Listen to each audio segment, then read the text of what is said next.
ये आजादी झूठा है लाखों इंसान भूखा है। এই জন্য বলে সরিষার মধ্যেও কোথাও ভূত আছে। তাহলে আমাদের দেশ চলছে কিভাবে এখন? বর্তমান সরকারের ভিত্তিটা কি? এটাকে বলে দেশাচার, লোকাচার, ইংরেজিতে বলে কাস্টম। এই যে ফ্যাসিজমকে আমরা নানা রকম তকমা দিয়ে বলছি এটা স্বৈর শাসন, এখন একত্ব, এগুলো তো নরম করে বলা। এইরকম শাসন তো আমরা কখনো আশা করিনি। ধরা যাবে না, ছোঁয়া যাবে না, বলা যাবে না কথা, রক্ত দিয়ে পেলাম শালার মরার স্বাধীনতা, এটা লিখেছেন আবু সালে বলে একজন ছড়াকার। কবে? 1972 সালে, আজকে নয়। 72, 73, 74 এই ছড়া আমরা আড়াতাম। ধরা যাবে না, ছোঁয়া যাবে না, বলা যাবে না কথা, রক্ত দিয়ে পেলাম শালার মরার স্বাধীনতা।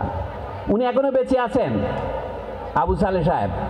উনি জাতীয় গণগ্রন্থাগার অধিদপ্তরের মহাপরিচালক ছিলেন, কিন্তু পরে একসময় আহত হয়ে খন্দকার মোশতাকের সময়ে বোমায় আহত হয়ে তিনি এখনো পঙ্গু অবস্থায় কালাতিপাত করছেন, বয়স 80-র কাছাকাছি।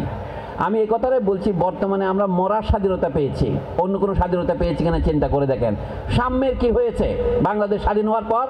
বুকে হাত দিয়ে চিন্তা করেন, ক্রমশ অসাম্য শন শন বেগে বেড়েছে। মানবিক মর্যাদা ধূলিসাৎ হয়েছে। টর্চার, গুম, খুন, ক্রসফায়ার, গান ফাইট বাংলাদেশে বেড়েছে না কমেছে আপনারা জানেন। তাহলে আমাদের ছাত্রছাত্রী আমরা কি শেখাবো? অধিকার ও কর্তব্য কি শেখাবো? শুধু তর্ক হচ্ছে আমরা কি জাতীয় সঙ্গীত বদলাবো? আমরা জাতীয় সঙ্গীত বদলাবার চেয়ে গুরুত্বপূর্ণ দাদ হচ্ছে এই সংস্কৃতি বন্ধ করা।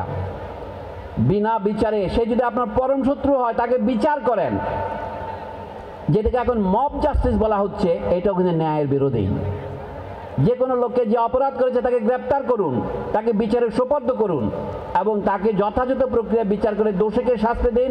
নির্দোষ লোকদের 133 জন 537 জনের আসামি করে হত্যা মামলা করবেন না। তাহলে আপনি আবারও শহীদ ছাত্রদের রক্তের সাথে বিশ্বাসঘাতকতা করবেন যদি আপনি নির্দোষকে শাস্তি দেন এবং দোষীকে ছেড়ে দেন। এই সংস্কৃতির কিছু কিছু শুরু হয়েছে। শুধু বলি, আমি বললে আপনারা কেউ বিশ্বাস করবেন না, আমার কোনো ক্ষমতা নাই, আমার কথা কেউ শুনবেও না। এই যে কিন্ডারগার্টেন ইংরেজি মিডিয়ামে করছেন, মাতৃভাষায় বাদ দিয়ে করছেন, দেশে বাঙালি ছাড়া অন্যান্য মানুষজন আছে।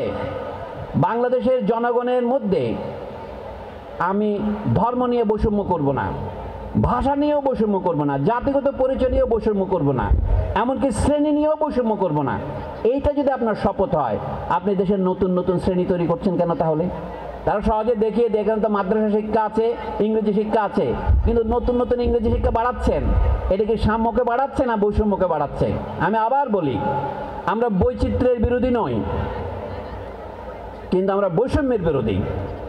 এই জন্য বললাম, সরকারি হরগঙ্গা কলেজ সরকারি হওয়ায় আমি খুশি। আমি চাই যে অন্য কলেজগুলিতেও সরকার দায়িত্ব গ্রহণ করুক, সকল শিক্ষকের বেতন একটা নির্দিষ্ট গ্রহণযোগ্য মাত্রায় এবং সমতার ভিত্তিতে, যোগ্যতার ভিত্তিতে হোক। আমরা যারা বিসিএস পাস করে ক্যাডার হয়ে ঢুকেছি, সুতরাং আমি আমাকে নিয়ে চিন্তা করব, আমার ভাই যে বিসিএস ক্যাডার হতে পারে নাই, কেউ কেউ মেধার দোষে, কেউ কেউ ভাগ্যের দোষে। ভাগ্যের দোষে তো আমিও একজন, আমি সরকারি কলেজে শিক্ষক হতে পারি নাই না, সে ভাগ্যক্রমে হতে পারি নাই। তাই বলে কি আপনি আমাকে একেবারে মাসে 11,000 টাকা বেতন দিবেন?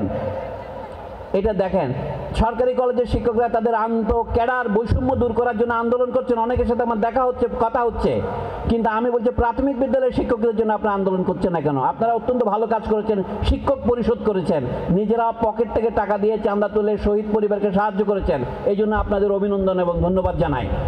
কিন্তু দেশের সমস্ত শিক্ষকের মধ্যে একটা ঐক্য থাকবে না কেন?